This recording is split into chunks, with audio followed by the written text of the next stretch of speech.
سلام الله عليكم. مرحبا بكم في قناتكم قناة أحمد من جديد. تحية خالصة لمتتبعي الأحباء.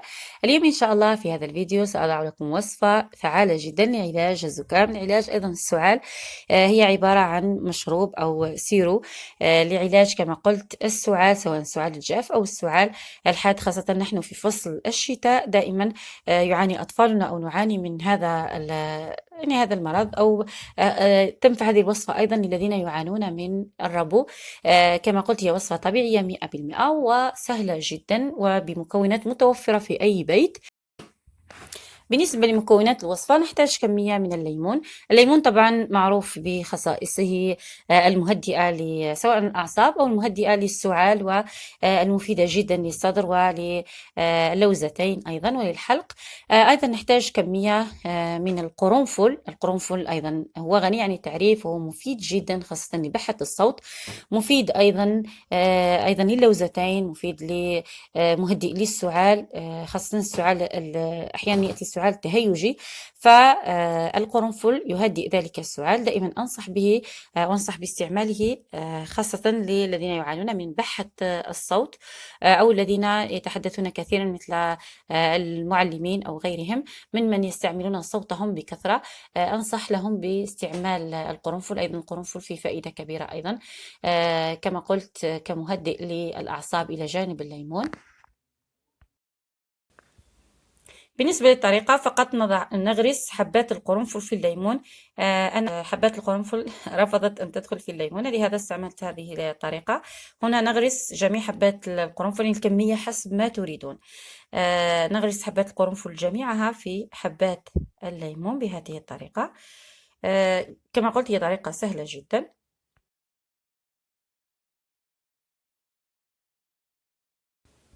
بعدما غرست حبات القرنفل بهذه الطريقة نحضر إناء نضع فيه الحبات، يعني 3 حبات 4 حبات، يعني حسب الكمية التي تريدون، وأغطيه بالماء.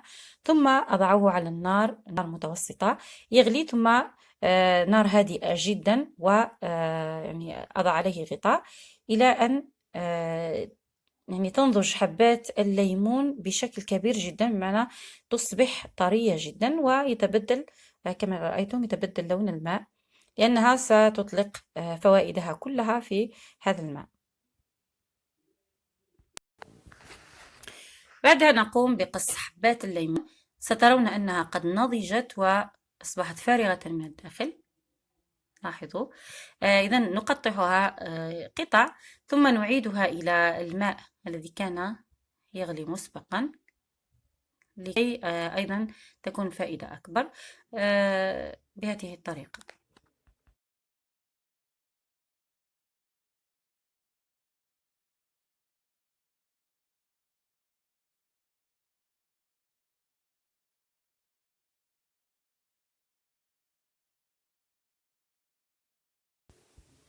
بعدها نضيف لها كمية أيضا من الماء، ثم كأس من السكر أو فنجان، يعني حسب رغبتكم في مدى حلاوة هذه الوصفة.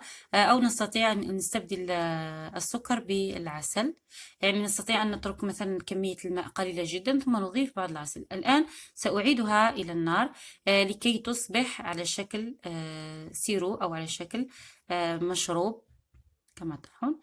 ثم يعني إذا بدأت هذه الفقاعات بمعنى أن المشروب جاهز. طبيعية كما قلت، غير مؤذية، تصلح للأطفال أيضا للكبار.